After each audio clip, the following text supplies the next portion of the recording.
لیکن اور بھی پہلو ہیں اس پہچان کے، نہ اس بات کو جاننے کے لیے اور بھی پہلو ہیں اس بات کی پہچان کے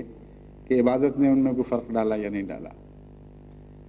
ایک دو جب میں یوگینڈا سفر پر تھا، وہاں میں نے ایک عیسائیوں اور مسلمانوں کی مشترکہ اجتماع سے خطاب کرتے ہوئے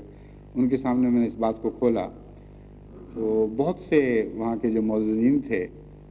انہوں نے بعد میں بہت ہی گہری دلچسپی لی اس بات میں۔ میں نے ان سے کہا کہ ہر دفعہ جب ہم یعنی موقع یہ تھا کہ ہم ایک مسجد کے افتتاح کے لیے اکٹھے ہوئے تھے، میں نے کہا جب بھی کوئی عبادت کرنے والا مسجد جاتا ہے یا گرجے جاتا ہے یا جو بھی اس کے عبادت گھر کا نام ہے وہاں جاتا ہے، تو جس حالت میں جاتا ہے اگر ویسا ہی واپس آ جاتا ہے تو پھر اس کا آنا جانا محض ایک وقت کا ضیاع ہے، ایک حرکت ہے جس کا نتیجہ کوئی نہیں۔ اگر آپ کسی کپڑے کو کسی رنگ میں بھگوئیں اور باہر نکالیں تو وہ سارا رنگ پیچھے چھوڑ آئے، تو ایسے کپڑے کو رنگ دینا بالکل ایک تمسخرانہ بات ہوگی۔ جو کپڑا رنگ قبول ہی نہیں کرتا اس کو بار بار غریب کو غوطے دینے کا فائدہ کیا؟ اس لیے جو بھی رنگ کے فن کے واقف ہوتے ہیں وہ کپڑے کو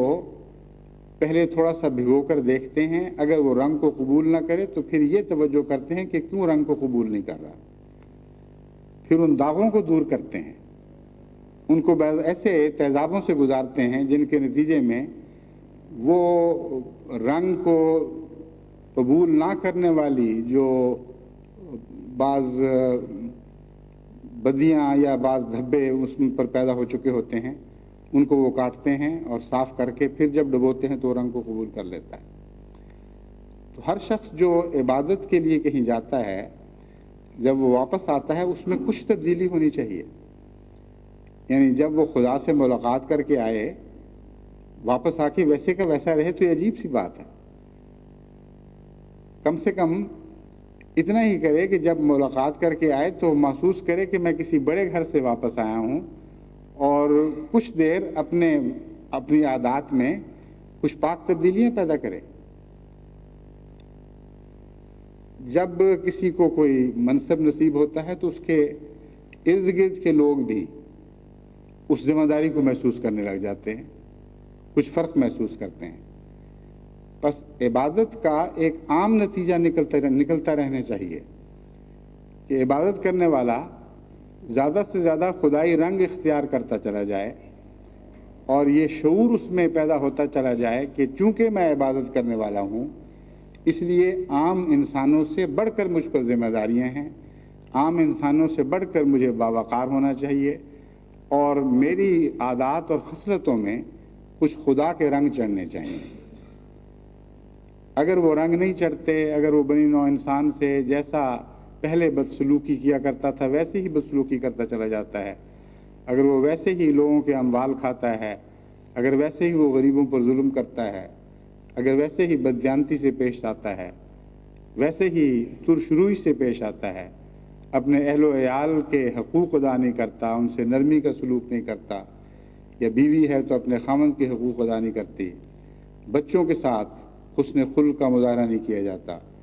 رشتہ داروں کے ساتھ ان کے حقوق کی ادائیگی نہیں کے ساتھ بدسلوکی کی جاتی ہے، بدمعاملگی کی جاتی ہے، یعنی یہ سارے معاملات اور اس قسم کے بہت سے ہیں جن میں روزانہ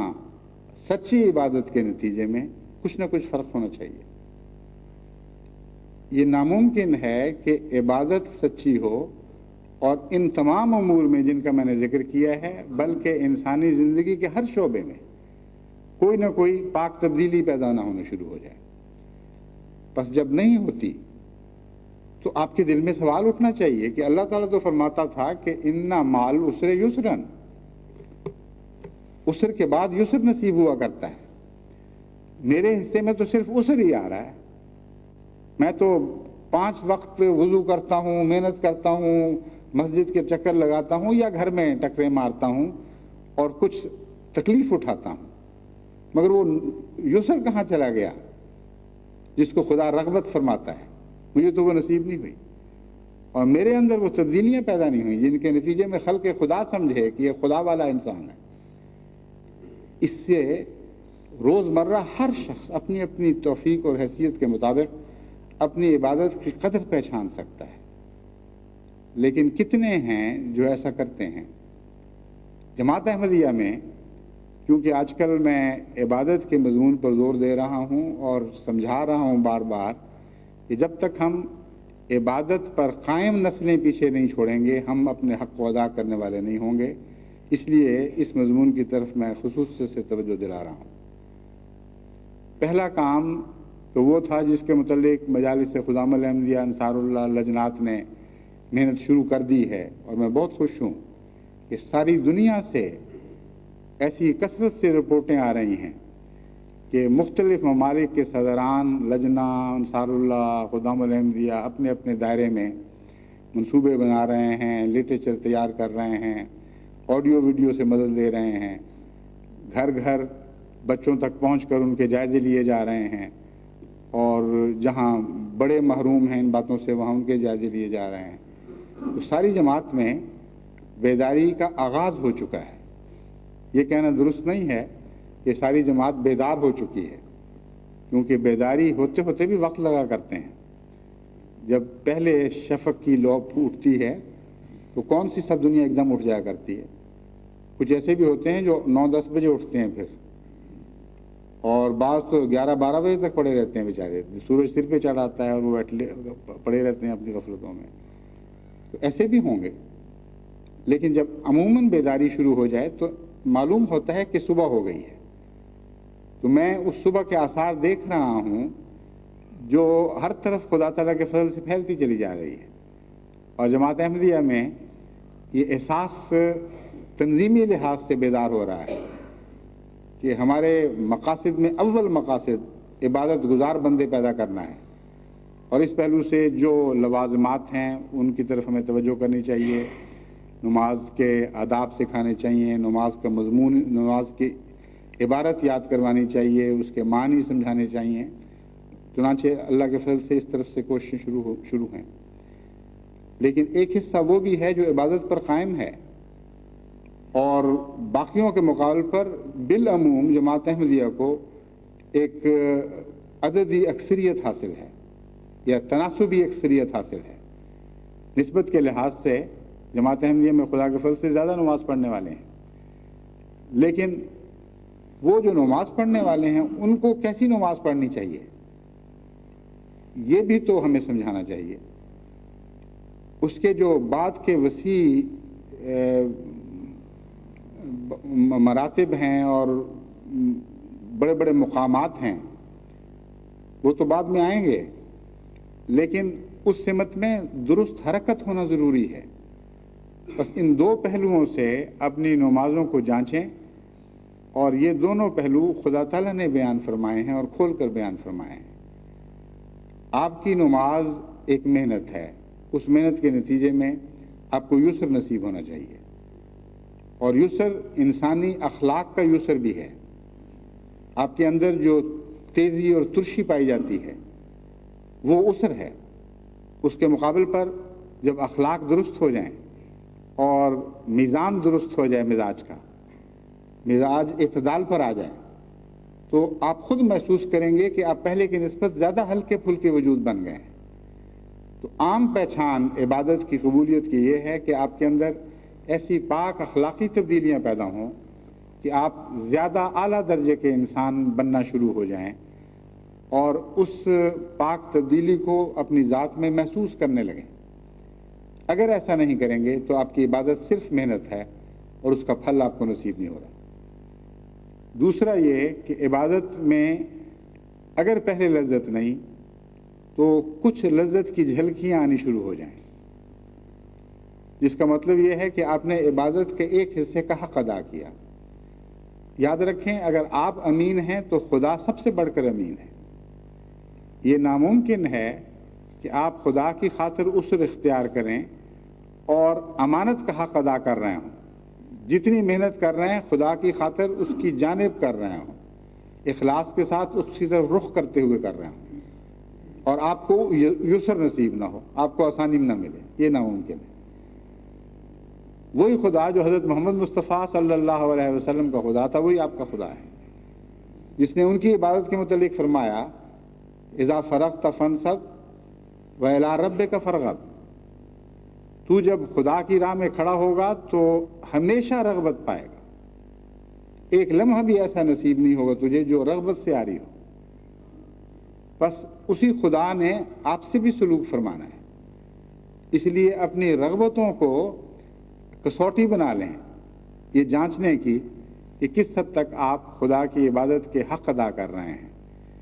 اس پہلو سے پھر آئندہ نسلوں کو بھی سمجھانا شروع کریں، اپنے گرد و پوش کو سمجھانا شروع کریں، اور اگر کچھ پیش نہ جائے، کچھ سمجھ نہ آئے تو اس کا جیسا کہ میں نے علاج بتایا تھا وہ بھی لفظ رغبت میں رکھا گیا ہے۔ دل کو ٹٹولیں، آپ کے اندر محبت کی کمی ہے، محبت کے بغیر رغبت نصیب نہیں ہو سکتی۔ جو شخص اپنے دنیاوی محبوب سے ملنے کے لیے محنت کرتا ہے، اس کے لیے یہ دقت کہ آج سردی کی کڑی رات ہے یا گرمی کی کڑی رات ہے، یہ محبوب سے ملنے کی لذت میں کمی نہیں پیدا کر سکتی۔ یہ دقتیں اپنی جگہ ہوں گی، لیکن جس کو سچا پیار ہوگا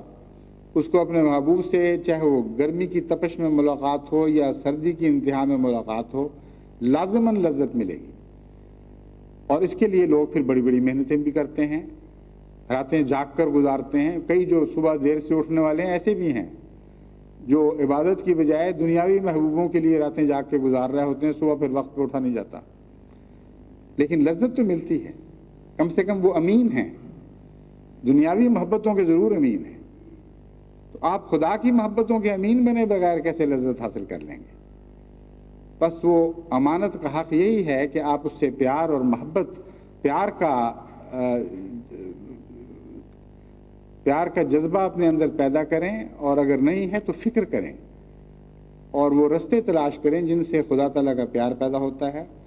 اور جیسا کہ میں پہلے اس مضمون پر روشنی ڈال چکا ہوں، صرف بیداری اور شعور کی ضرورت ہے۔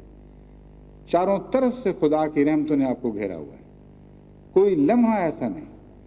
جب آپ خدا کی رحمتوں کے نزول سے آ رہی ہوں۔ احساس اور شعور ہے، صرف یہ پیدا ہونا شروع ہو جائے تو پیار کا احساس بھی بڑھتا چلا جائے گا، اور جب محبت پیدا ہو جائے تو پھر خشک نصیحتوں کی ضرورت باقی نہیں رہا کرتی۔ پھر ایک طبی نتیجے کے طور پر آپ کی عبادتوں میں سرور پیدا ہو جائے گا، آپ کے ذکر الہی میں گرمی پیدا ہو جائے گی۔ اللہ تعالیٰ جماعت احمدیہ کو عبادت کے مناسب کا حق ادا کرنے کی توفیق عطا فرمائے گا۔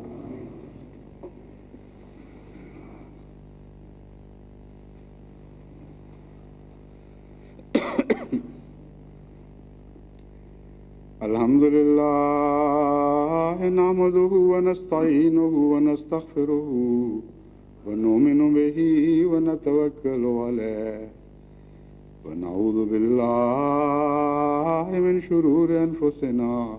ومن سيئات أعمالنا من يهده الله فلا مضل له ومن يضلله فلا هادي له